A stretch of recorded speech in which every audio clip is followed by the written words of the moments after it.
messing around with this old guitar.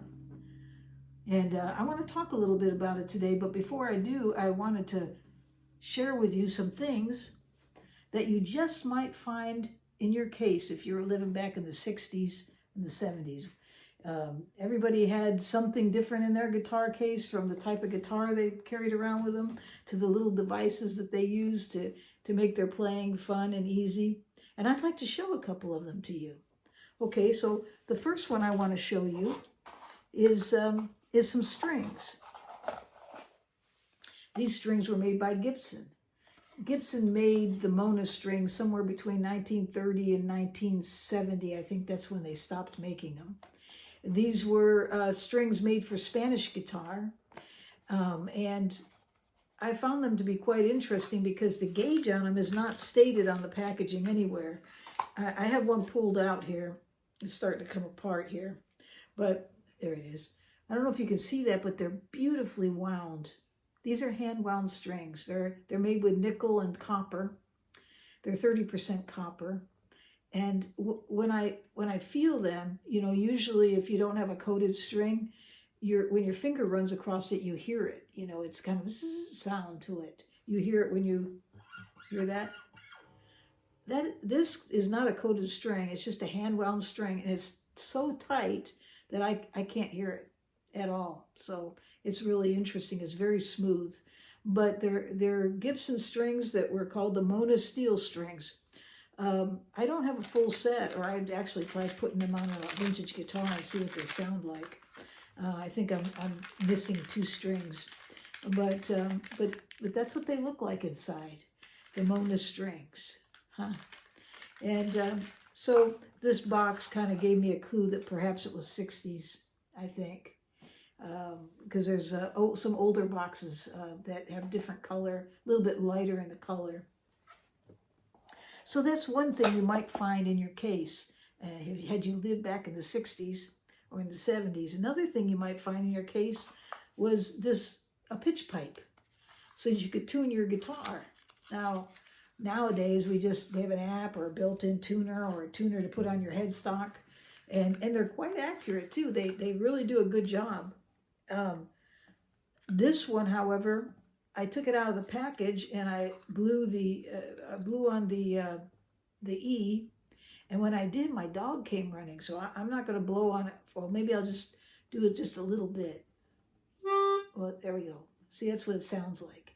Well, I did it, and she came flying in and, you know, sat down and staring at me. So I thought maybe it might hurt her ears, or maybe, I don't know, maybe she thought that I was calling her. I have no idea why she was so interested in the sound of this pitch pipe. But anyways, I also took the pitch pipe, and I wanted to check to see how accurate it was. So I turned on my tuner and played the E, and it was flat. It wasn't even in tune. So it might be it's just old. But on the other hand, it claims accuracy, that they're world famous for tone and accuracy. This is the Krat Product Company. They manufacture the world's finest harmonicas and pitch instruments. Did you ever have a Krat harmonica? I don't know if you played them. I had a few harmonicas myself in my case. They were a lot of fun to have. Another thing you might find in your case back then, and I don't have one, is one of those Ace straps. Remember those? They were all different colors, and you could see different patterns in them. They were kind of the hippie era, so they had flowers on them, all kinds of things, and they were made by Ace. You remember those? Do you still have one, anybody? I don't have one. And then the other thing I was thinking about, and I don't have that either, is there was a capo that I had that they weren't the screw-on type or this type. They were elastic, and you would pull up on them, and there was a little hole, and you had to lock it in place. Well, those things, they got dangerous. If you didn't get just right, it come flying off and hit you in the head. But yeah, they still make those, I think. I don't have one to show you. I do have, though, a tortoise pick, and these are something else that this is guitars out of tune. This these tortoise picks are hard to come by now. But this one, I think I found it in an old guitar case someplace, and I just hung on to it. As you can see right through it. They're quite beautiful picks, and they sound wonderful. They don't. The reason why they're so wonderful to have is most picks, when you play them, you get a little feedback tick with it. Not with these. They're very quiet, and they wear just really beautiful, so that it just rolls over your string. But anyways, that's neither here nor there. I just wanted to show this to you. And then the last thing I wanted to talk about, what you might find in your case, is one of these Epiphones. This is an Epiphone FT-130, also known as the Caballero. It has a bolt-on neck, as you can see. You just take this panel off, pull these screws off, and the whole neck just comes right off. And there's usually a date inside, which this one didn't have. And so these were laminated all the way around. This has a 15-inch bout and 4-inch on the depth. Yeah, and the nut is 1 11/16. Yeah, it's just an oldie. It's something that they from my understandings, they weren't real super expensive, but a lot of people had them. Now, when I got it, I think I paid like $25, $30 for it. It was in really bad shape. It had dirt all over it. And the bridge was completely coming up. I mean, you could almost slide your fingers underneath it. It had come up so far, and it was just hanging on. And the neck had come forward enough that it mashed the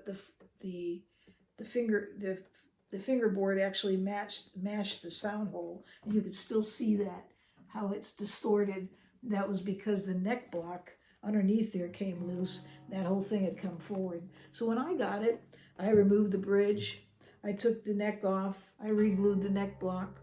I put the neck back on, the neck back on with a shim so that I could bring that forward a little bit. Got this all glued back on, put it all back together again. And as you can see, the bridge is holding. It's holding really well. I did a real good job at gluing it, and you can't even see a lot of remnants from the work that I did. But I had it perfect. I had the action perfect. It was actually playing pretty good. And I set it in the hallway. I have different places to hang guitars, and I hung it. And it was like in the middle of the night, all of a sudden every once in a while I'd hear the sound. It just like a crack sound, like that. I thought, what in the world is that? And so I finally, in the morning, I got up, I went looking to see what in the world happened. And this guitar started changing in the middle of the night. And I don't know if you could notice, but the bridge didn't come up. The bridge is holding strong. It's trying to, but it's nowhere near coming up. It's glued so well. But what it did was it just pulled this whole top up. So now the action is high again. And not only that, this top is totally distorted. It's like a bubble, and the bridge has come forward. I don't know if you can see it. But in doing so, and that coming forward, it completely threw off the intonation. So now, if I play the harmonic on the 12th fret, and then actually play that note, you can hear it sharp. Hear it? It's just a little sharp. It's because the intonation is off. So at this point, I'm not going to do anything with it. It's just a relic from way back. This was made in Japan. It's something that, in the 60s we saw a lot of, but I think this is about lost the rest of its life. I mean, somebody could take it, put a bridge doctor in here. I don't know if you know what that is, but you drill a hole, you put this little apparatus inside, and when you screw it, it pulls the top down. But I don't know that it's worth going through all that. But it was a lot of fun working on it, even though it failed. Not everything goes well.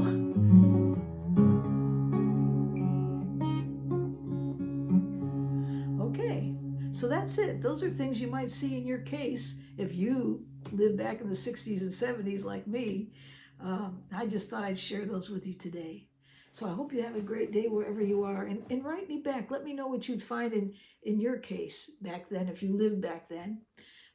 Or maybe you have a grandparent or a family member that passed on an instrument to you. What did you find in that case? What was there? I'd like to hear about it. And I hope you have a great day wherever you are in this world.